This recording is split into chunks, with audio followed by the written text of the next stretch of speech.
Upchurch III. He is head of Upchurch clan number 11, being a member of the 5th generation of the family, and thus a great-great-grandson of Michael Upchurch I. This William Upchurch III was born in 1774 in Granville County, North Carolina, and probably died there, but we do not know the date. This William Upchurch III was a very elusive individual, and we have only 4 key footprints that we can turn to in the records to help us figure out how he fits into the family. However, we have found descendants of this individual, and we would like to be interactive with them more.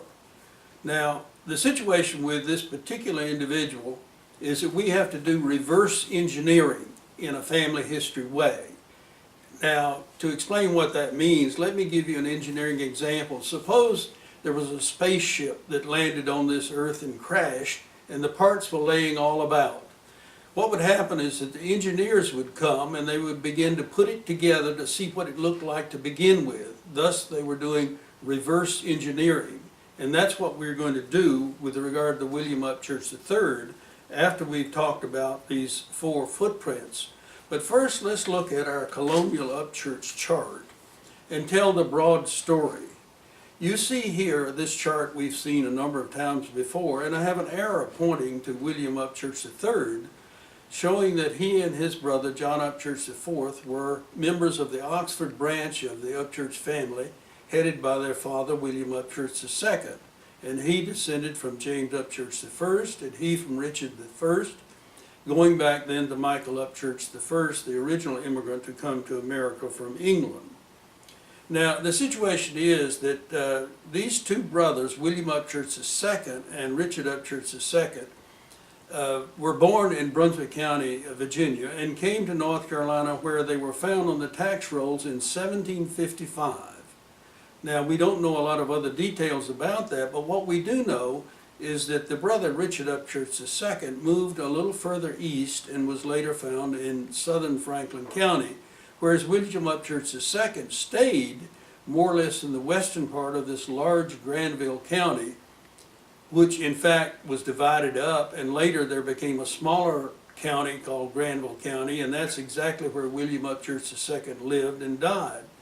We call that the Oxford branch of the family.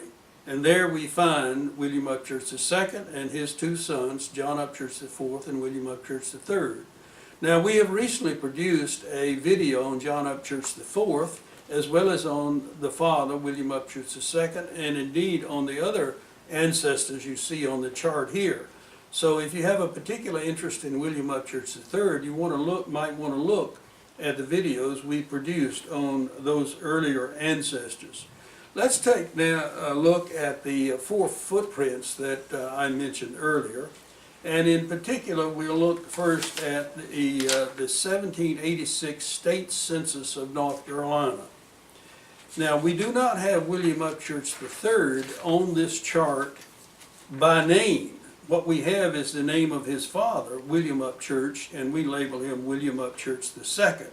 But if you look at the 3rd entry on this, you see a male who was 0 to 21 years of age, thus born between 1765 and 1786, which would fit to be a son born in 1774, and we declare this to be William Upchurch III. Now, if we advance the census record a little bit more and go to the federal census in 1800, we again find William Upchurch II heading a household with a number of individuals in it who are not named, but they're indicated by their sex and their age. I call your attention to entry number 4 here, which is a male, 16 to 26, born from 1774 to 1784, which would fit to be William Upchurch III, of whom we speak. So those are 2 of the places that we find William Upchurch, or at least a spot for him that fits.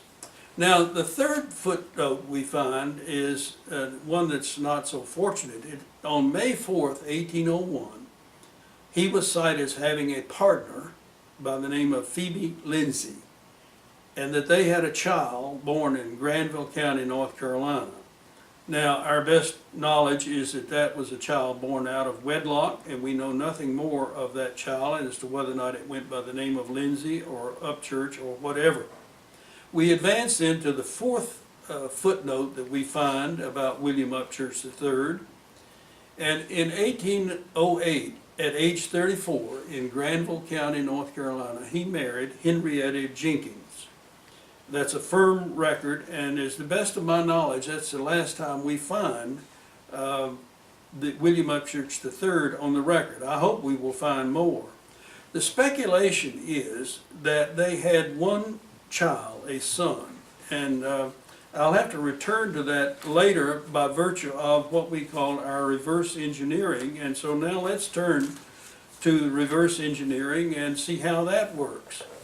And what it does is it goes back to a 1980 visit that I made to Annie Elizabeth Upchurch in Raleigh, North Carolina. I've done this many times when I visited various locations where there might be Upchurches. Look in the phone book, give them a call. And I did give Annie a call, and she was delighted to hear from me, and in fact invited me to come to her house at 610 Willard Place in Raleigh, North Carolina. And there I spent 2 hours talking with her about her family. Now, she was born in 1902, and thus when I talked with her, she was about age 78, and she died in 1985, just a few years later.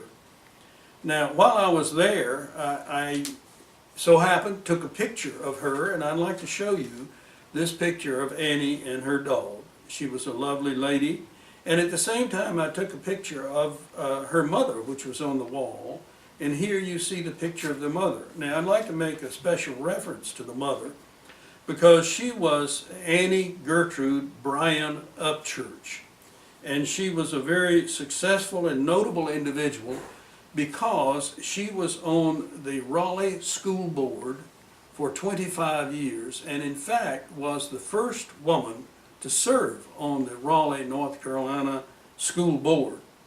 She is enshrined in history by virtue of the fact that her name appears on the cornerstone of Needham Broughton High School when it was built in, I think, 1929.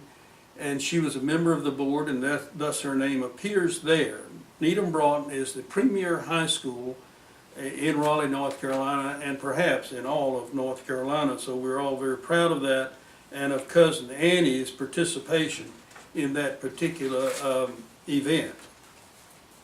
Now, I'd like to tell you about Annie and her family, and in doing this, I'm making use of my notes that were made at the time of my visit. And here you see, I hold in my hand 2 pages of handwritten notes dated Monday, 25 February 1980, in which I scribble along of telling, writing as she spoke, what I could learn about her family. And I'll tell you, and I return to these notes often to try to sort out the family. And to remove some of the suspense, I will tell you that she's a descendant of William Upchurch III. So let's see how that all works out. But first, I want to tell you about Annie herself. She worked for 50 years at the Postal Union, which later became Western Union, which I don't know if it even exists today. She never married. She had 5 siblings.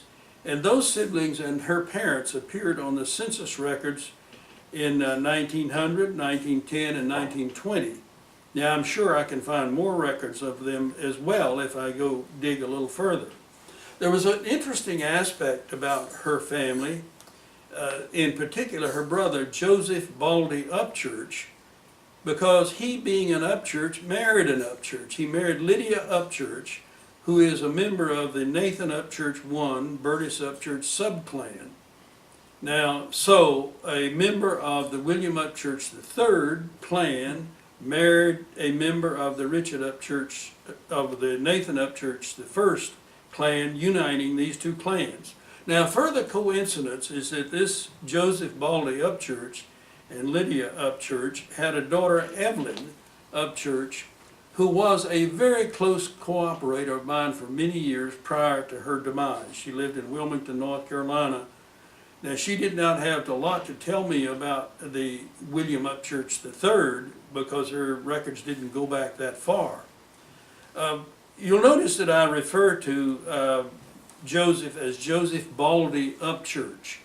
I, in fact, am not sure if his middle name was Baldy legally, but I do know that Baldy relates to Archibald Upchurch, and we will see that as a part of the family. So it could, in fact, have been Archibald as a middle name.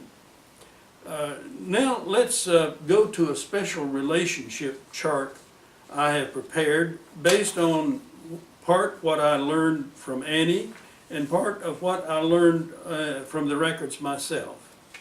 So here you will see a somewhat expansive chart because I go all the way back to William Upchurch II, and he was head of the Oxford branch of the Upchurch family. And you see on this chart his two sons, John Upchurch IV and William Upchurch III, of whom we speak today.